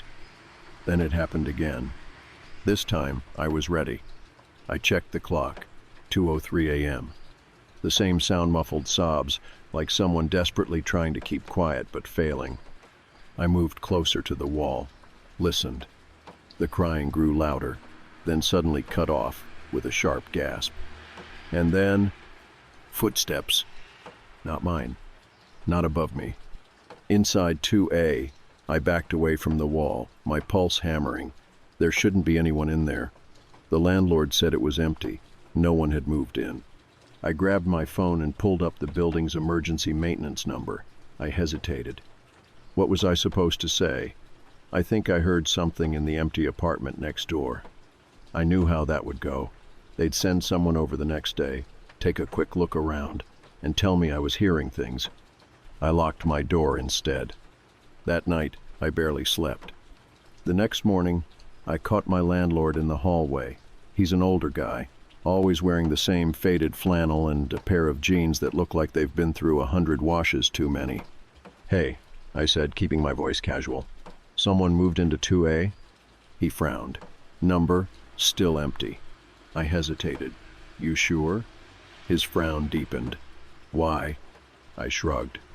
"I thought I heard something last night. Sounded like someone was in there." He let out a dry chuckle. "Unless they're paying rent under the table, there shouldn't be." I tried to gauge his reaction. He didn't seem worried, didn't even seem particularly interested. "You got thin walls," he said, already turning toward the stairwell. "Sound carries." That was the end of the conversation. Thin walls. That was the answer I was supposed to accept. But thin walls don't explain what happened the next night. I was already on edge, lying in bed, staring at the ceiling, waiting. 2 a.m. Silence. 2:02 a.m. Still nothing. 2:05 a.m. Then, a knock. Not on my door. On the wall between my apartment and 2A. Slow, deliberate. 3 knocks. I sat up so fast I nearly lost my balance. I didn't move, didn't breathe. 3 more knocks. Closer. I forced myself to stand, my legs unsteady beneath me. I moved toward the wall, pressing my palm against the cold surface. The apartment was supposed to be empty. I knocked back. Once, a pause. Then, the sound of something scraping against the floor. Not a shuffle, not footsteps. Something being dragged.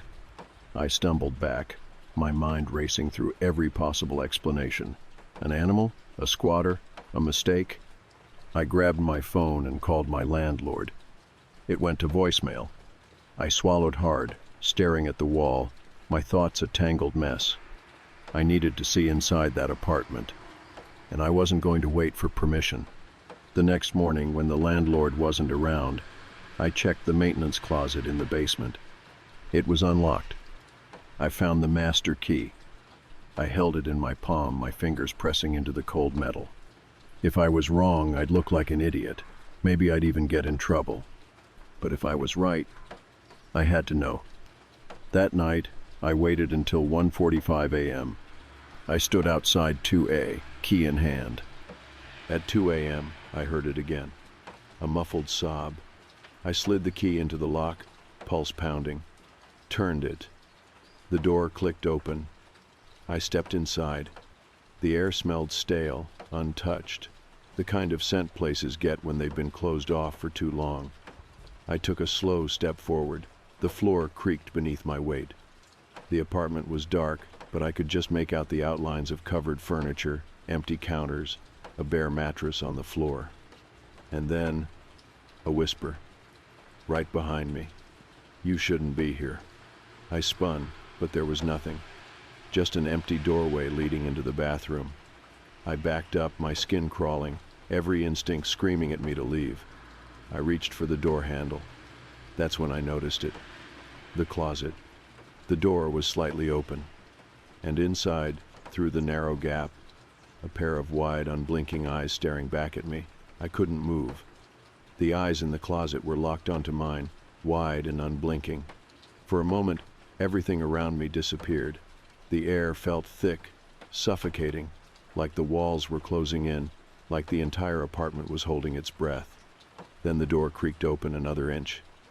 I didn't think I just reacted. I grabbed the door handle, yanked it open, and swung my flashlight inside. The closet was empty. The light flickered over bare walls, an old wooden shelf, and dust floating in the stale air. No one was there. I stood frozen, my pulse hammering against my ribs. I had seen something. I knew I had. I scanned the space again, taking slow, careful steps forward. The closet was deeper than I expected, narrow but long, stretching further back than it should have. The walls had patchy, uneven paint, as if something had been covered up. And then my flashlight landed on something that made my stomach drop. Fingernail scratches. Dozens of them, lining the back wall. Some were old, faded, like they had been there for years. Others were sharper, fresher, deeper. My breath came too fast now, my fingers tingling with adrenaline. Someone had been in here. Not recently, but at some point, someone had clawed at this wall. I reached out, hesitating, then pressed my palm against the back panel. It felt hollow, the tiniest gap between the wood and the drywall. I curled my fingers under the edge and pulled. The entire panel shifted. Behind it, a dark, gaping hole. A hidden passage. And that's when I heard it. A sharp inhale. Not mine. From inside the wall. I staggered backward, barely managing to catch myself before I fell. My flashlight wobbled in my grip, the beam slicing through the darkness like a blade. The breath had been soft, faint, but it was real. Someone was in there. I didn't stop to think. I grabbed the closet door, yanked it shut, and bolted. Out of 2A, out of the hallway, into my own apartment, where I locked both the deadbolt and the chain, my hands shaking as I slid to the floor. What the hell had I just found? I didn't sleep. The next morning I debated calling the cops, but what was I supposed to say? I think there's a hidden passage in an empty apartment, and I heard breathing inside it. That was the fastest way to get them to shrug it off, or worse, think I'd lost it. Number, I needed proof. I spent the entire day pretending things were normal. Went to work, ran errands, answered texts like I wasn't unraveling. Then, at midnight, I grabbed a small camera I used for work, set it to night vision, and slipped out of my apartment. I knew if I waited too long, I'd lose my nerve. I unlocked 2A again and slipped inside. It was colder tonight, or maybe it just felt that way. The closet door was still shut. I stood there for a moment, gripping the camera so tightly my knuckles ached. Then, I moved forward and opened the door.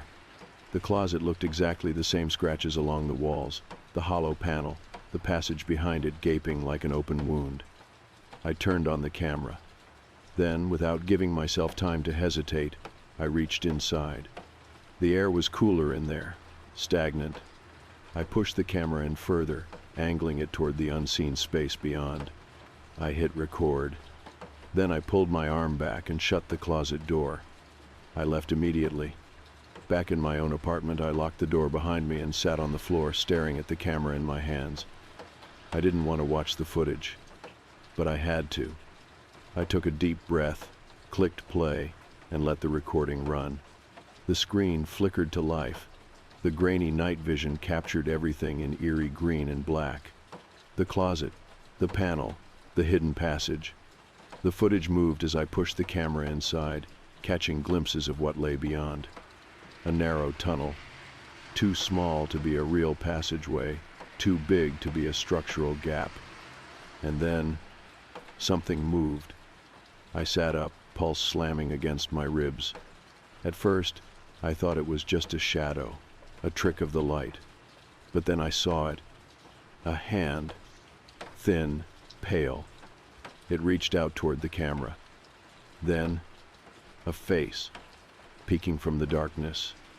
A woman. Her eyes were wide, unblinking, staring directly at the lens. I could see every detail, the sharp bones of her face, the dark hollows under her eyes, her lips parted like she was about to speak. And then, she lurched forward. The footage cut to static. I dropped the camera, my entire body rigid with fear. I had seen her. She had seen me.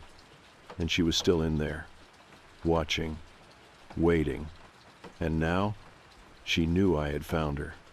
I sat there for a long time, staring at the camera like it might start playing on its own again, like maybe I had imagined what I had seen. I hadn't. There had been a woman inside the wall.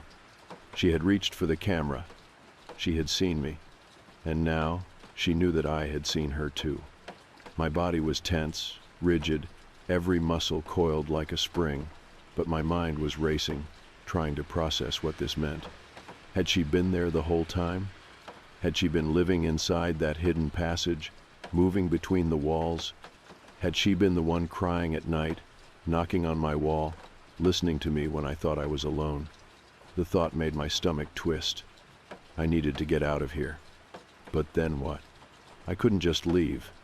If I walked away now, I'd never sleep again. I'd always wonder if she was still there, if she had moved into another wall, if she had already found someone else to watch. I needed to end this. I grabbed my phone and dialed the landlord. It went to voicemail. Again. I left a message, my voice sharp and controlled. I know someone's been living in 2A. There's a hidden space in the wall, and I have it on camera. Either you deal with it, or I call the police. I ended the call before he could ignore it. Then, I grabbed the camera and forced myself to watch the footage again. The woman's face, pale and hollow, stared back at me. I paused the video, heart pounding, and looked closer. Her eyes were too wide, like she had been in the dark too long. Her skin looked gray, stretched, like she had been sick or starving. She had been hiding. But from who? I didn't sleep. Every sound, every creak of the old building made my skin prickle. I was hyper-aware of the wall next to me, of the empty apartment beyond it that wasn't really empty. I stayed up, sitting in the living room with a knife clutched in my hand. It was stupid, but it made me feel like I had some kind of control. At 3:45 a.m., my phone buzzed. A text. From the landlord. "I'll handle it. Don't go into 2A again." Something about those words made my skin crawl. I stared at the message, rereading it, feeling the weight of it settle in my chest. I should have been relieved. I should have felt safer. I didn't, because something about this wasn't right. The next day I stayed home waiting. The landlord showed up around noon. He didn't knock on my door. He went straight to 2A. I pressed my ear to the wall, listening. There was movement, the sound of something heavy scraping across the floor. Then muffled voices. Not just him. Someone else was in there. I couldn't make out the words, but the tone was urgent. Angry. Then, a sound that made my stomach drop. A whimper. It was her. I didn't think I just moved. I grabbed my phone and started recording as I unlocked my door and stepped into the hallway. The door to 2A was slightly ajar. I pushed it open. The landlord spun around, eyes wild. And in front of him, the woman, filthy, thin, wrists bound with duct tape. Her mouth was covered, but her eyes, those same wide, terrified eyes from my camera, locked onto mine. She was real, not a ghost, not my imagination. A person, trapped inside this rotting apartment, inside the walls, for God knows how long. The landlord's face twisted into something ugly. "I told you to stay out of this." I didn't respond. I raised my phone, made sure he saw it recording. His expression shifted. A second of hesitation, a flicker of fear. Then he ran, shoved past me and bolted down the hallway. I didn't chase him. I turned to the woman and hurried toward her, ripping the tape from her mouth. Her voice came out hoarse, barely a whisper. "Please, don't let him take me again." I grabbed my phone with one hand, dialing 911 as I used the other to cut the bindings from her wrists. The dispatcher picked up. "My name is Redacted. I live at Redacted. There's a woman being held hostage in my building. The suspect just fled." The woman sagged against me, her breathing ragged, and I held her up, waiting for sirens, waiting for this nightmare to end. The police arrived fast. They searched the building top to bottom, but the landlord was gone. He had vanished, like he had known this moment was coming. The woman, her name was Hannah, was taken to the hospital. She had been missing for almost 2 years. The last thing she remembered before waking up in the walls was being in her car. Someone had pulled her over, flashing what looked like a badge. Then darkness. She had been kept somewhere else first, but eventually she was moved here, locked inside that hidden passage, in the space between walls. She had knocked. She had screamed, and no one had heard her. Until me. The investigation is still ongoing. The police found other hidden spaces in the building. No bodies, but other signs. Hair, scraps of fabric, old restraints. I moved out the next day. I didn't care about my security deposit. I didn't care about the lease. I just packed and left. Because even though she was gone, even though the apartment was empty again, I still felt like someone was watching, like there were still eyes inside those walls. And I wasn't waiting to find out if they were real. I love my job. I've been here for 5 years, and I truly believe the work I do makes a difference in the community. Feeling like my time matters keeps me motivated. My organization isn't huge, but we have multiple locations. Until recently, I worked on the 6th floor of a downtown building we leased. From my office window, I could see the state government building across the street, rows of people at their desks, living their lives, just like me. The company had been dealing with budget cuts, though, and most of my coworkers were being transferred to our main office outside of town. The building itself had changed hands a few months ago, and as leases expired, entire floors emptied out. The layout of my floor was a large U-shape, with offices along the outer edges and a conference room and break room in the center. The elevators and bathrooms sat at the bend of the U. Most of the remaining staff worked on the opposite side, at least. They had before they were relocated. Now most days I was completely alone. At first, I enjoyed the silence. I could blast my music, work without distractions, and actually be productive. Then things started happening. And now, I don't want to go back. 3 days ago, I heard whistling. A soft, clear tune coming from the far end of the hallway. I thought someone must have come in without signing the digital check-in tablet, but when I stepped outside my office, the hallway was empty. The lights flickered. The air shifted, like when you walk into a room where people were just talking about you. That thick, charged silence, waiting for you to react. I grabbed my bag and left early. That night, I texted a coworker who had already been transferred to the main office. He responded immediately, confused. He said he hadn't been relocated yet. I asked what he meant, but he never replied. The next morning, I called another colleague from my floor. His phone rang down the hall. It rang until someone or something picked up. I heard the call connect, but there was no voice, no sound. Nothing. My stomach twisted. Had I misunderstood? Maybe my coworkers weren't at the new office. Maybe they were just working from home. But that feeling didn't go away. It felt like I was missing something. Later that afternoon, the whistling returned. This time, it was closer. I sat at my desk, frozen, listening as it moved not randomly, but deliberately, like someone was pacing. Then my office door creaked open. I hadn't touched it. The air inside my office felt different, charged like the moment before a thunderstorm. That's when I saw him. the man in the government building across the street. He stood at his window, hands pressed against the glass. His face was pale, eyes wide with fear. At first, I thought he was staring at me. Then he lifted a hand and pointed. Not at my office. Behind me. I spun around, heart hammering. Nothing. When I turned back, the man was gone. I grabbed my things and left without looking back. This morning, I told myself I had imagined everything. That nothing strange had happened, that it was just stress. But when I arrived, the parking lot was empty. Fresh snow coated the ground, untouched by footprints or tire tracks. I tried calling building security. The line was disconnected. I took the stairs to the main lobby. Empty.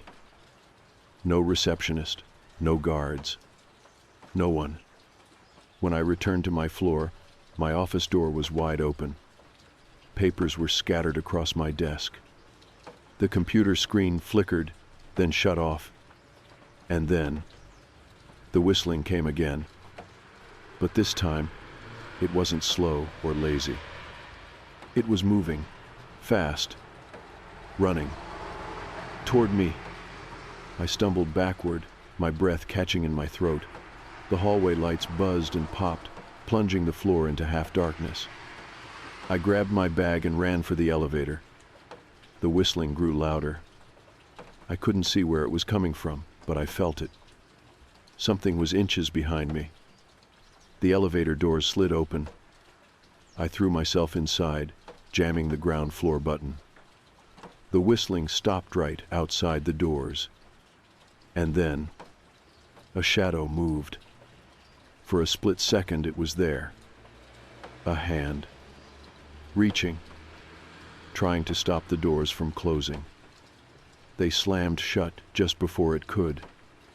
I didn't breathe again until I was outside. I drove straight to the main office, barely able to keep my hands steady on the wheel. The sight of actual, real people going about their day nearly broke me. I ran inside straight to HR. They blinked at me when I asked about my team. There was no record of them transferring. No one knew where they were. "Are you sure?" I asked. "I texted with someone a few days ago." They checked again.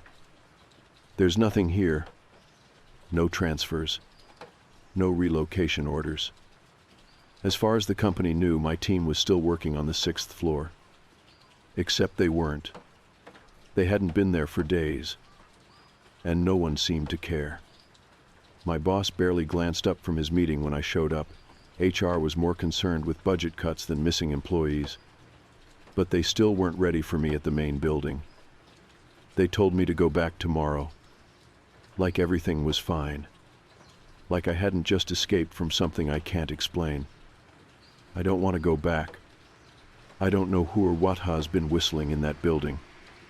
I just know one thing. Tomorrow, I might not make it out again.